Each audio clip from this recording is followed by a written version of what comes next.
엔비디아의 GPU가 없었으면 2012년에 그걸 못 만들었거든요. 기본을 할 수 있는 기계가 있어야 되는데 한 수십 큐빗 정도에서 수백 큐빗 정도 구현하는 플레이어들이 조금씩 늘기 시작을 했어요. 네이처에 항암제 약을 양자 컴퓨팅 이용해서 발견하는 논문이 난 게 있어요. 수십만 개를 압축을 하는 과정을 양자 컴퓨팅 갖고 한 거거든요. 이거 봐라. 제대로 쓰일 때가 눈에 보인다. 지금 수십 큐비트 수준에서도 할 수 있는 영역이 보이기 시작한 거죠. 네, 안녕하세요. 이재원입니다. 테크계의 뜨거운 테마 중에 하나이죠. 양자 컴퓨팅에 대한 이야기 오늘부터 한번 다뤄보려고 하는데요. 이와 관련해서 이야기 전달해 주실 아시아투지 캐피털의 제너럴 파트너 정지훈 박사님 모셨습니다. 박사님 안녕하십니까? 네, 안녕하세요. 네, 안녕하세요. 양자 시리즈 연재를 하고 계시던데 이거 네네네. 올해부터 딱 시작하신 뭐 이유가 있으실까요? 네, 있죠. 제가 기술의 어떤 그 흐름 같은 걸 보잖아요. 네. 시점을 좀 잘 잡는 게 되게 중요하다 생각하는데 제가 AI 같은 경우 예를 들어서 AI가 2012년에 지금의 이 붐이 시작됐다고 보거든요. 딥러닝이 그때 나왔기 때문에. 이미지넷하고 딥러닝. 네. 그리고 나서 제가 루닛에 엔젤 투자자니까 루닛에 투자한 게 2014년 말 2015년이란 말이에요. 그때 어땠냐면은 이제 딥러닝이 나와서 특정한 영역에서 쓰일 수 있는 기술로서 굉장히 이제 가능성을 높이 생각을 했고, 그래서 이거 데이터 측면에서 봤을 때 의료 분야에서 이걸 잘 접목을 해서 만들면 그러면 세계적인 게 나올 수도 있겠다 해가지고 투자를 했었고, 그래서 지금 AI 같은 경우에는 2022년에 딥러닝부터 10년 차인 챗GPT가 나오고 나서 B2C, 그러니까 거의 모든 사람들이 쓸 수 있는 영역으로, 범용으로 쓸 수 있는 걸로 갔는데, 그 10년 사이에는 특정 영역에서 쓰면서 활용도가 있는 시기를 캐치를 하고 그때 들어가는 거잖아요. 딥러닝 같은 경우에도 이론이 나온 건 1980년대란 말이에요. 그 제프리 힌턴이 MLP 관련된 멀티레이어 퍼셉트론이라고 하는 그 관련된 것들을 이야기한 게 80년대니까. 그런데 꽃을 피운 건 2012년 봐도 30년을 잠잠히 있다가 그런 거거든요. 양자도 좀 비슷한 게, 양자 컴퓨터의 아이디어 자체는 리차드 파인만 때로 거슬러 올라가기 때문에 노벨상 받았던 진짜 오래됐거든요. 그리고 자연에 있는 현상을 이용하는 것들을 시뮬레이션 하는 것이 자연에 있는 것들을 이해하는데 가장 좋다는 그런 기본적인 아이디어고, 그걸 구현을 하려면 양자 컴퓨터를 구현하는 게 먼저잖아요. 컴퓨터가 없는데 뭘 어떻게 해요. 그러니까 우리가 딥러닝도 엔비디아의 GPU가 없었으면 우리 제프리 힌턴 교수가 2012년에 그걸 못 만들었거든요. 그와 비슷하게 이제 기본을 할 수 있는 기계가 있어야 되는데, 그동안은 기계가 아예 없으니까 약간 꿈 같은 거죠. 저거 그냥 이론적으로나 존재하는 거지 저게 되겠냐 이제 이런 느낌? 그런 느낌으로 있었는데, 작년 하반기 정도에 한 수십 큐빗 정도에서 수백 큐빗 정도 되는 정도는 일반적으로 구현하는 플레이어들이 조금씩 늘기 시작을 했어요. 실체화된 하드웨어가 생기기 시작을 했다. 근데 원시적이긴 하나 실체화된 하드웨어가 생기기 시작했다. 이거가 1번이고, 본격적으로 하기 시작한 거는 2025년 올해 1월 달에 네이처 바이오테크놀로지에 항암제 약을 그 타겟을 찾아내는 논문을 이 양자 컴퓨팅 이용해서 발견하는 논문이 난 게 있어요. 이제 암을 일으키는 유전자를 타겟으로 해서 항암제를 원래 만드는 거거든요. 그 중에서 제일 유명한 유전자 중에 하나인데, 이 KRAS라고 하는 애가 그 유전자 특징이, 분자적 특징이 굉장히 까다로워서 약을 만들기가 어려워요. 타겟이 너무 많은 거예요. 이걸 하나하나 다 실험해 볼 수도 없고, 그런데 딱 맞는 걸 찾기는 되게 어렵고 뭐 이런 애라서. 근데 이번에 그 2025년에 나온 것이 수십만 개를 양자 시뮬레이션을 해서 후보를 몇 개 정도로 압축을 하는 과정을 양자 컴퓨팅 갖고 한 거거든요. 그거 보면서 이거 봐라. 제대로 쓰일 때가 눈에 보인다. 그래서 물론 양자 컴퓨터가 이제 지금의 챗GPT처럼 되려면 우리 딥러닝 하고 나서 10년 뒤에 됐잖아요. 그리고 이제 양자 컴퓨터 나올 때마다 항상 하는 얘기가 소위 얘기하는 이제 비트코인이 깨질 거라는 둥. 그 다음에 우리 보안 솔루션 저 암호화 좀 다 깨질 거라는 둥. 요 얘기 제일 많이 하잖아요. 이거 같은 경우에는 수십만 큐빗 정도 필요한 것 같거든요. 그러면은 지금의 양자 컴퓨터 가지고서는 10년 내에 될지 모르겠어요. 그 정도로 너무 많은 큐빗이야. 우리가 상상하는 그런 정도에 도달하려면은 말씀하시는 대로 뭐 10년, 20년이 더 걸릴 수도 있다. 그거는 아무도 모르는 거니까 뭐 함부로 얘기하기 어려운데, 이거는 조금 먼 이야기고, 그보다 지금 수십 큐비트 수준에서도 할 수 있는 영역이 보이기 시작한 거죠. 마치 2012년에 의학 영역에서 흉부 엑스레이 사진이나 CT나 뭐 이런 데에서 이게 암인지 아닌지 찾아내고 하는 거에서부터 쓰기 시작해서 딥러닝으로 그렇죠. 시작해서, 네. 그리고 뭐 자율주행의 일부 이미지 인식 같은 것부터 시작했었잖아요. 그 비슷하게 딱 쓰일 때가 보이기 시작한 거예요. 그 중에서 제일 중요한 게 의학 바이오 영역하고요. 그 중에서도 작은 분자량을 가진 그 화합물, 그런 약들 같은 경우에는 얼마든지 지금 단계에서도 AI가 접목되어 있는 그 기존 컴퓨터하고 융합해서 처리를 하면 상당히 좋은 결과를 이미 내기 시작을 했어요. 그래서 논문이 지금 쏟아져 나오기 시작하고 있거든요. 그쪽 분야에. 그래서 딱 느낌이 온 거죠. 이거 이제 상용화 들어가는 초입부에 들어갔고 큰 거 온다. 지금 현재의 양자 컴퓨터 상황을 우리 NISQ라고 요약해서 부르거든요. NISQ. 이게 뭐죠? 노이지, N은 노이지. 이게 아직 에러율이 높거든요. 노이지고 I는 인터미디에이트, 스케일, 퀀텀 컴퓨팅. 그래서 한마디로 아직 오류가 많고 그 다음에 중간 스케일의 양자 컴퓨터란 뜻이에요. 그래서 노이즈도 좀 있고 수십에서 수백 큐빗밖에 아직 안 돼. 그러니까 한번 지금 현 상황. 그러니까 얘만 가지고서 뭐 하기는 되게 어려운데 얘를 좀 해결할 수 있는 다른 보안 장치들을 붙여서 뭔가를 하면 그럼에도 불구하고 아직 완전한 양자 컴퓨터가 아님에도 불구하고 해결할 수 있는 문제가 일부 영역에서 생기기 시작한 거거든요. 그러니까 힘은 좀 적당한 어린 아이인데 그렇죠. 아직 그 산업 단계로 보면 그래도 쓸 수 있는 게 몇 군데선 쓸 수 있다. 이제 몇 그런 군데서 상황이네요. 쓸 수 있다. 그러니까 딥러닝이 말씀하신 대로 한 10년 걸려서 저희가 대중화됐고 클라우드도 이제 사람들이 클라우드 되게 일반적으로 쓰잖아요. 뭐 드랍박스부터 시작을 해서 막 다 쓰는 것처럼 양자도 이제 막 시작이다. 쓸 곳이 생겼죠. 쓸 곳이 생기는 게 제일 중요해요. 이게 컴퓨터만 된다고 되는 문제가 아니고요. 이런 것들을 잘 활용할 수 있는 소프트웨어나 알고리즘이 많이 나와야 되거든요. 그러면 이거를 하는 사람들이 뛰어들어서 점점 많이 퍼지잖아요. 그러면 쓸 수 있는 것도 늘어나기 시작해요. 그래서 지금이 시작할 시기라고 판단한 거죠. 그러면 아까도 양자 컴퓨터가 먼저 만들어져야 된다라고 말씀을 주셨는데 그러면은 이 양자 컴퓨터라는 게 정확히 어떤 거예요? 이 반도체 하나를 말하는 건가요? 아까 비유하신 대로 딥러닝은 GPU가 있었기 때문에 더 발전할 수 있었잖아요. 그런 것처럼 양자 컴퓨터를 하나의 칩으로 봐야 되는 건지 아니면은 우리가 생각하는 막 슈퍼컴퓨터 이만한 그런 덩어리로 봐야 하는 건지 그런 게 좀 궁금합니다. 양자 컴퓨터는 혹시 그러면 이거를 좀 더 잘 이해하려면 폰 노이만 방식 컴퓨터에 대해 지금 전통 컴퓨터는 폰 노이만 방식 컴퓨터거든요. 컴퓨터는 계산하는 기계입니다. 그냥 컴퓨터. 근데 일반적으로 우리가 컴퓨터라고 하면 다 폰 노이만 방식이었으니까 그걸 빼고 얘기하는 거거든요.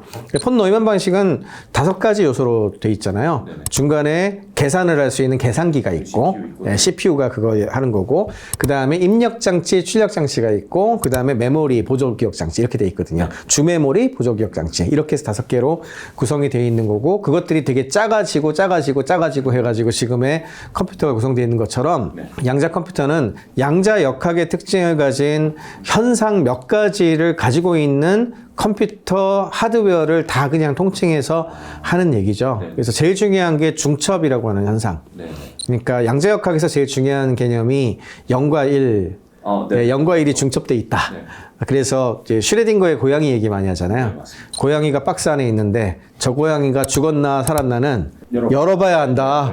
열어봐야 하면 그 박스 자체는 0과 1이 공존하고 있는 거라서 0과 1의 중첩 상태다 이런 식으로 얘기를 굉장히 이게 되게 좋은 비유예요 사실은. 열어서 관측하는 순간 상태가 결정나는 거니까 살아있으면 1이고 죽었으면 0이라고 친다면 여는 순간 관측하는 순간 우리가 0과 1이 확정이 돼버리는 거고 그 사이에는 확률적으로 존재하는 거거든요. 그럼 그 확률은 반반인가요? 반반일 수도 있지만 굉장히 이렇게 변하겠죠. 변하다 보니까 이거를 이제 표현하기 위해서 블럭스피어라고 하는 구를 그려가지고 표현해요. 남극과 북극으로 해가지고 이렇게 이 가운데 적도가 0.5, 가운데 0.5에 해당하는 거고 아래 위로 좀 움직이면 조금 더 0이거나 1이거나의 가능성이 높아지는 상황이 되는데 그리고 플러스 마이너스까지 있거든요. 플러스 마이너스까지 이렇게 돌아가는 구 안에서의 확률 분포로 존재를 해요. 그게 이제 중첩 현상인데 중첩을 계산할 수 있어야 되고 첫 번째. 그 다음에 두 번째가 인탱글먼트, 얽힘이라고 그러죠, 얽힘. 이 얽힘이 또 되게 중요한 게 양자역학의 제일 큰 특징 중에 하나인데 양자역학의 특징 중에 하나가 입자 두 개가 동시에 그 같은 상태를 가지도록 하는 종류잖아요. 근데 이게 속도가 동시기 때문에 빛보다 빨라요. 그러니까 거의 동시에 이렇게 탁탁 바뀐다고 생각하면 되나요? 네, 그냥 같은 시간에 바뀌는 거라 빛보다 빠른 거거든요. 빛보다 빠른 물질은 없잖아요.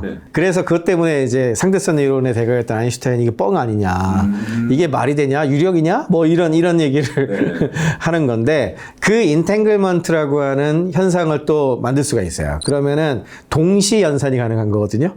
예, 확률적으로 동시 연산을 병렬로 처리할 수 있다는 뜻이에요. 지금 하나의 칩 안에서 그런 게 벌어지는 건가요? 칩이 됐든 컴퓨터가 됐든 장치가 됐든 예, 그렇게 해가지고 만들 수가 있다는 거기 때문에 그 두 가지가 기본입니다. 그 두 가지가 만족되는 현상을 만들 수 있는 기계를 만들면 그거를 양자 컴퓨터라고 말할 수가 있는 건데 여기다가 이제 현상적으로는 이 두 개가 만족되면서도 또 한 가지는 이게 양자가 파동이거든요. 예, 파동이면은 파동의 특징이 또 간섭이란 거래요.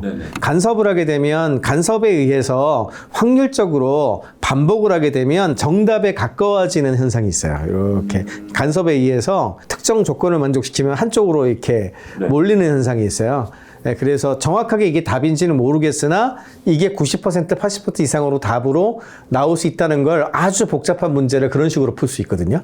근사 형식으로 해가지고 네, 그렇게 되는 현상 세 가지가 이제 가장 중심으로 보고 있는 거를 컴퓨터로 구현할 수 있다면 그거를 양자 컴퓨터라고 부르고 그래서 컴퓨터 같은 경우에도 폰 노이만 방식 컴퓨터도 아까 말씀드린 거를 굉장히 여러 가지로 구현할 수 있거든요.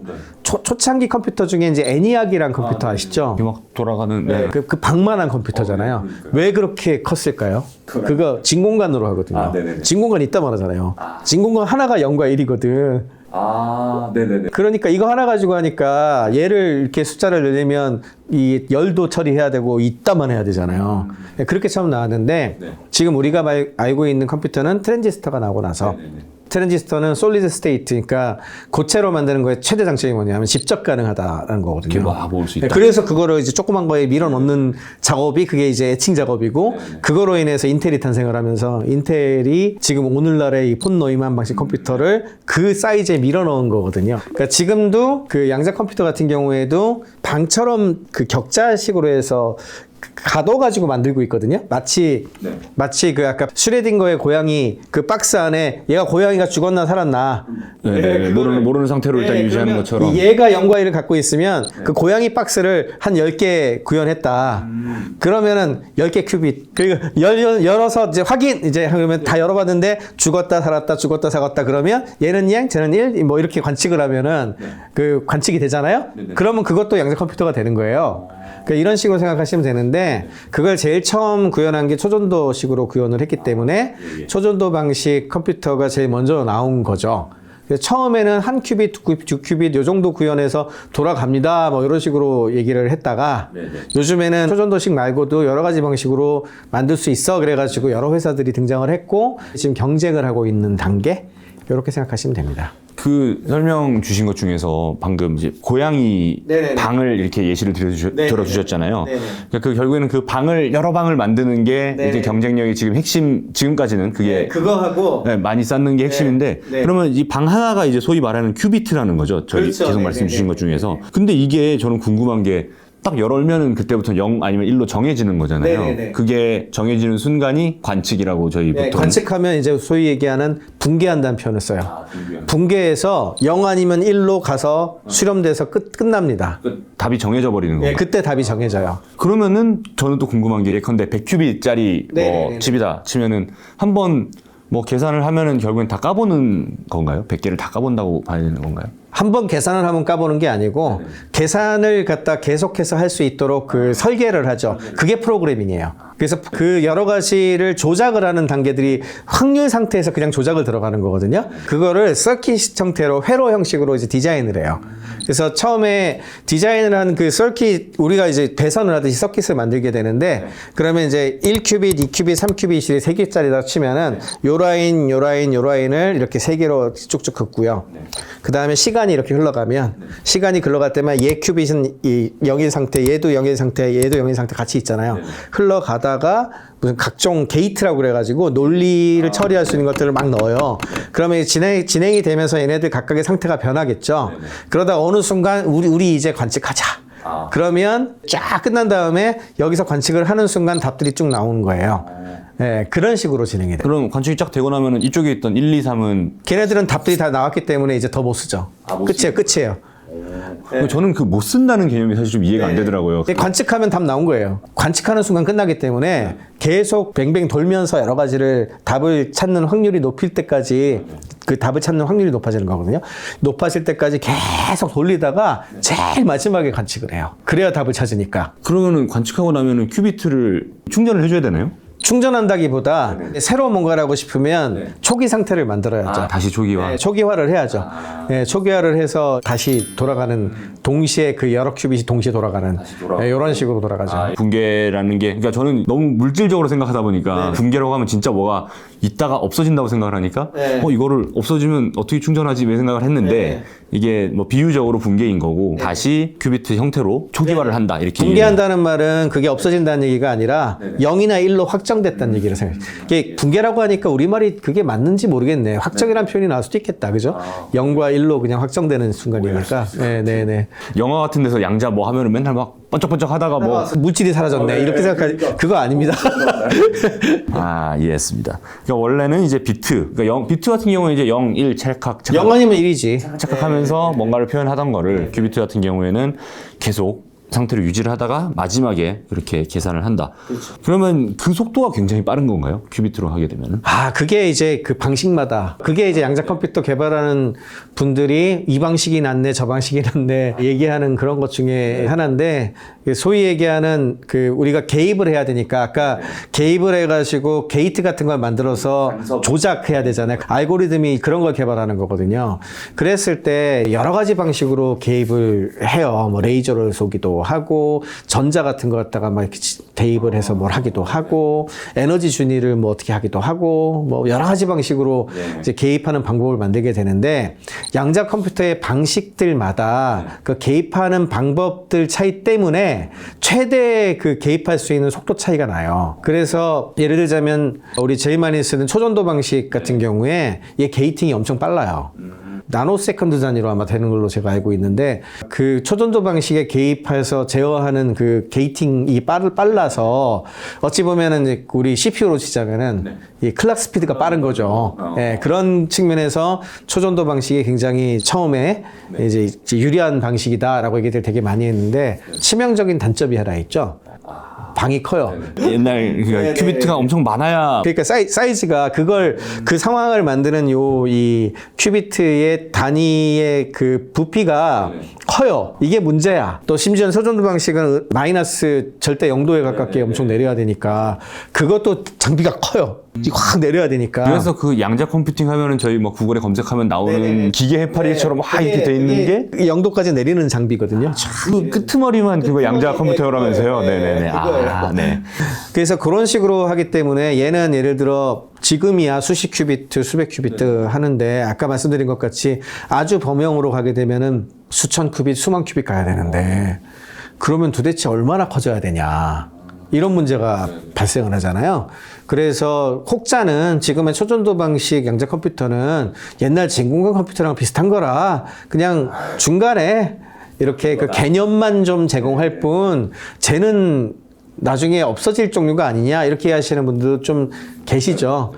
그에 비해서 예를 들어 요즘 뭐 아이온큐 같은 회사 유명한 게 이제 이온 트랩 방식이라고 그러는데 이온 트랩 방식 같은 경우에는 이보다 이제 이온을 이용해서 에너지 준위가 측정하거든요. 그러니까 훨씬 좀 작게 만들 수 있어요. 그러니까 사이즈가 작아.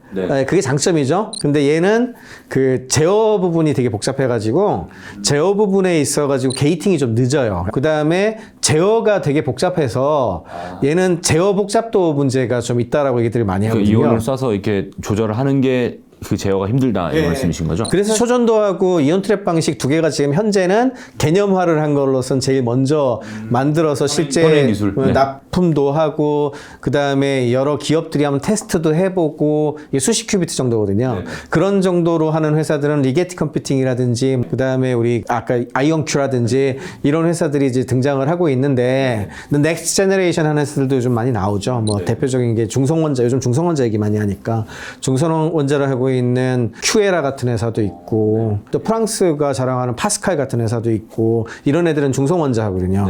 중성원자 방식이 또 되게 작게 만들 수 있으면서 수천 큐빗 단위로 이미 트래핑을 해서 컨트롤할 수 있는 걸로 알려져 있거든요.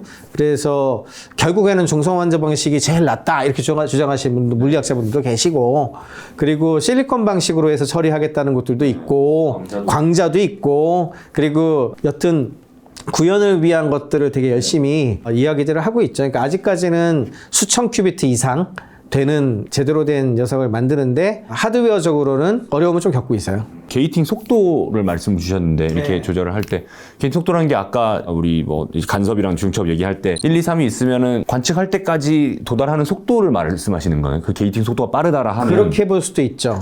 왜냐하면 중간중간에 개입할 수 있는 게이트들이나 이런 것들이 같은 타임라인에 많이 들어갈 수 있으니까. 근데 그게 그렇게까지 중요한가 생각은 많이 하긴 해요. 연산 속도 왜냐하면 양자 컴퓨팅의 특징은 큐비트의 병렬적 동시 처리가 훨씬 더 중요한 거라서 이게 더 중요하다는 얘기들도 있고 해서 어떤 간에 그래도 같은 큐빗이면 당연히 게이팅 속도가 빠른 게 좋죠.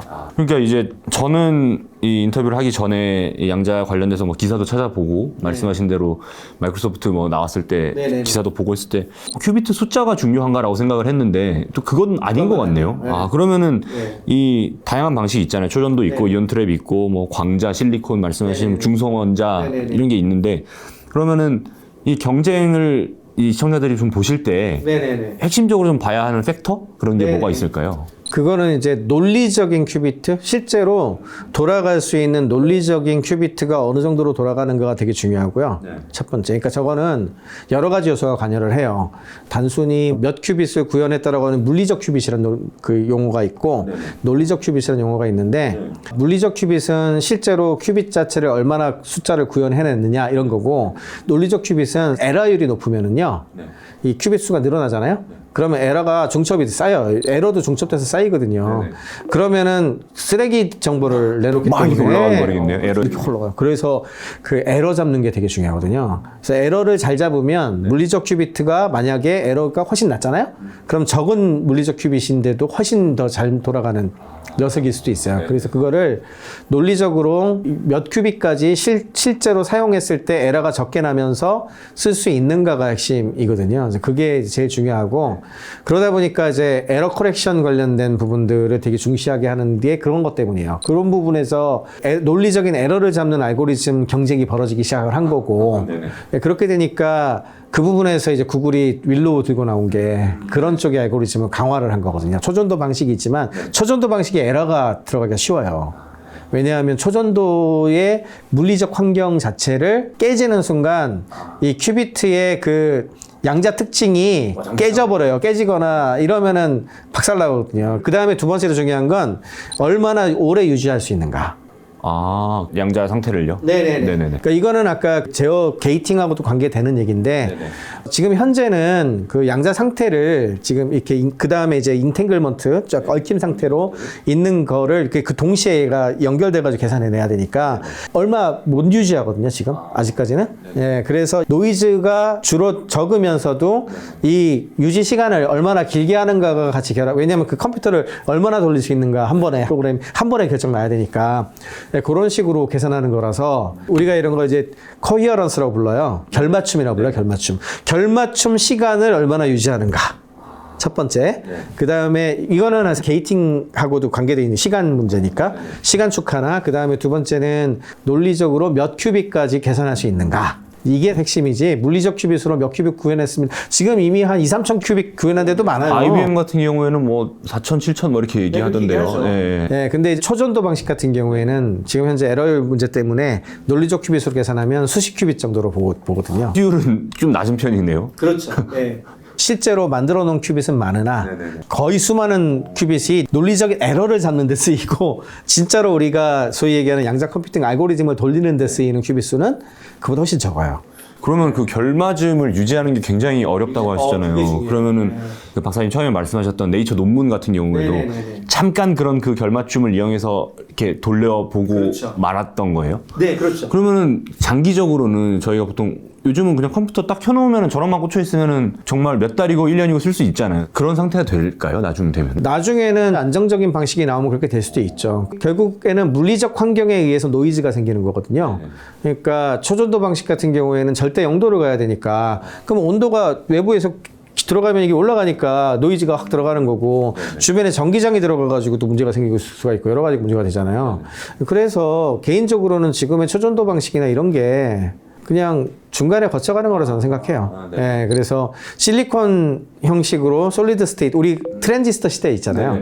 그와 비슷한 것들의 경쟁을 지금 하고 있는, 넥스트 제너레이션 하고 있는 거고, 그 중에 어떤 헤게모니를 잡는 애가 결국엔 이 시장을 장악할 거라고 생각을 하고 있고, 뭐 예를 들어 광자 방식 같은 경우에 포토닉스 같은 경우 하는 데가 많지는 않지만, 그런 회사들 같은 경우에는 이미 이제 실리콘 방식을 글로벌 파운드리에서 반도체 형식으로 만들어요. 네, 그렇게 만들어갖고 그것들을 쭉 접목을 해서 데이터 센터 형식으로 지금 짓는 거를 호주의 브리스베인에 지금 짓고 있는데 뭐 그런 거가 됐던 아니면은 지금 마이오라나도 그런 식 스타일로 접목할 수 있는 거라서 이제 이슈화가 된 건데 그 결국에는 반도체 공정 프로세스 같은 걸 통해 가지고 큐빗을 작은 데 넣고 그다음에 이제 주변에 이런 그 온도라든지 환경 같은 데 덜 영향을 받게 만드는 그걸 누가 해내느냐에 따라 가지고 하드웨어 헤게모니 쪽은 그쪽을 확 쏠릴 가능성이 있죠.